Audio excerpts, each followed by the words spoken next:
Hello and welcome সবাইকে আমাদের trip roaming চ্যানেলে। লাস্ট দুটো ব্লগে আমরা তোমাদের সাথে শেয়ার করেছি আমাদের 1 রাত 2 দিনের মেনপাথ ট্রিপের সব সাইট সিইং ডিটেলস। সেটা এখনো দেখা না হয়ে থাকলে আজকের ভিডিওর আই বাটনে ক্লিক করে দেখে নিতে পারো, আর ডেসক্রিপশন বক্সেও লিংক দেওয়া থাকবে, চেক করে নিও। আজকে তোমাদের দলমা টিবেট রিসর্টটা ঘুরিয়ে দেখাবো আর রিভিউ দেব, যেখানে আমরা স্টে করেছিলাম 1 রাতের জন্য। চলো তাহলে শুরু করা যাক আজকের ভিডিও।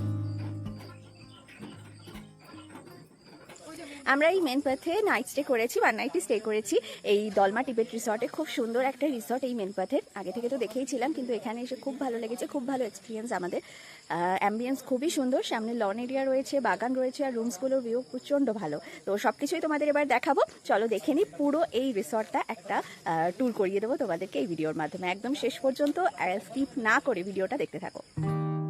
আমাদের মেনপাথে 1 রাত 2 দিনের ঠিকানা ছিল এই Dalma Tibet resort and restaurant. রিসর্টটা খুব সুন্দর, একদম মেন রোডের ওপরে, সামনে গাড়ি পার্কিং এর জায়গা রয়েছে। রিসর্টের সামনে বেশ অনেকটা খোলা জায়গা, সুন্দর করে ফুলের গাছ দিয়ে সাজানো। এই জায়গায় সকালবেলা আর সন্ধেবেলা বসে থাকতে খুব ভালো লাগবে। আমরা তো হোটেলে পৌঁছে পুরো সন্ধেটা এই লন এরিয়াতে বসেই কাটিয়ে দিয়েছিলাম। মেন গেট দিয়ে ঢুকে বাদিকেই রয়েছে রিসর্টের নিজস্ব রেস্টুরেন্ট। রেস্টুরেন্টের অ্যাম্বিয়েন্সও দারুণ। এই রেস্টুরেন্টের বাইরেও একটা সিটিং প্লেস রয়েছে। বাইরের সুন্দর প্রকৃতি এনজয় করতে করতে খাবার খেতে খুব ভালো লাগবে। আর রেস্টুরেন্টের ভেতরটাও বেশ পরিষ্কার পরিচ্ছন্ন আর সুন্দর। এসি রেস্টুরেন্ট আর কাঁচ দিয়ে ঘেরা চারিদিক। এমন রেস্টুরেন্ট তো আমার খুব পছন্দ, যেখানে খেতে খেতে বাইরের প্রকৃতির সৌন্দর্য খুব ভালোভাবে এনজয় করা যায়। বর্ষার সময় যেদিকেই তাকানো যায় সবুজ।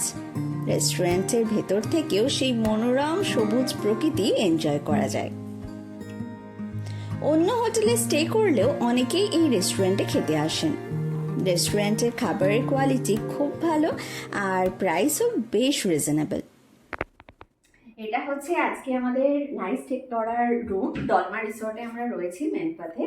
আর রুমটা বেশ বড়, আমরা গ্রুপ মেম্বার হচ্ছে 4 জন। তার জন্য দেখো একটা ডাবল বেড রয়েছে বেশ বড়, যেখানে 2 জন অনায়াসে খুব ভালোভাবে থাকতে পারবে। আর এখানে দেখতে পাচ্ছ 2টো সিঙ্গেল বেড রয়েছে, এখানে ব্ল্যাঙ্কেট দেওয়া রয়েছে, আর ফ্লোরটাও প্রচন্ড সুন্দর, কার্পেট পাতা রয়েছে। উল্টো দিকে আমি পূজাকে দেখাতে বলবো যে এখানে একটা টিভি রয়েছে, আর তার সাথে সাথে সোফা রয়েছে, যেখানে আমাদের বন্ধুরা বসে রয়েছে। আর স্টোর করার জন্য, মানে আমাদের জিনিসপত্র ঠিক মতো রাখার জন্য এখানে রয়েছে একটা কাবার্ড, বেশ বড় কাবার্ডটা, অনেক কিছু রাখা যাবে এখানে। আমরা সবাই আমাদের ব্যাগ এখানেই পুরে দেবো। আর এখানে রয়েছে একটা মিরর, যেখানে সাজগোজ করতে পারবো, যেটা একদম ম্যান্ডেটরি, রাখতেই হবে। আর মানে বললাম না যে স্টোর করার জন্য প্রচুর জায়গা, এখানেও স্টোর করার জন্য জায়গা রয়েছে। এটা হচ্ছে পুরো রুমটা, আর রুমের সাথেই রয়েছে অ্যাটাচড বাথ, তো সেটাও তোমাদের দেখিয়ে দিই। আচ্ছা, সুইচ কোথায় রয়েছে? ওকে, এটা হচ্ছে ওয়াশরুম, বিশাল বড় একটা ওয়াশরুম, যেটা দেখে আমি প্রচন্ড খুশি হয়েছি। আর এখানে ওয়াশরুমে গিজারও রয়েছে, আর কোমোড, বেসিন সবকিছুই রয়েছে। ওয়াশরুমটা প্রচন্ড ভালো লেগেছে, রুমটাও খুব সুন্দর আর ওয়াশরুমটাও খুব সুন্দর। বাকি হোটেলের বাইরের কিরকম অ্যাম্বিয়েন্স সেটা তোমাদের দেখাচ্ছি এবার। চলো, এই রিসর্টের গ্রাউন্ড ফ্লোরেই আপাতত রুম রয়েছে। ফার্স্ট ফ্লোর বানানোর কাজ চলছে, আই থিঙ্ক খুব তাড়াতাড়ি কমপ্লিট হয়ে যাবে। এই রিসর্টে 2টো সুন্দর কটেজও রয়েছে, যেগুলোর সামনে সুন্দর ছোট্ট বাগান করা। আমরা যখন গিয়েছিলাম সব রুমেই গেস্ট ছিলেন, তাই ভেতরটা দেখাতে পারলাম না। এই কটেজের প্রাইস রুমগুলোর থেকে একটু বেশি, কিন্তু বেশ সুন্দর। তোমরা চাইলে এখানেও স্টে করতে পারো। আমরা রিসর্ট পৌঁছেই ইভিনিং স্ন্যাক্সে খেয়েছিলাম 2টো স্পেশাল ডিশ, মোমো আর বালিব। বেশ টেস্টি ছিল দুটোই। আর রাতের ডিনারে ছিল ভাত, চিকেন কারি, এগ কারি, যার স্বাদ এখনো মুখে লেগে রয়েছে।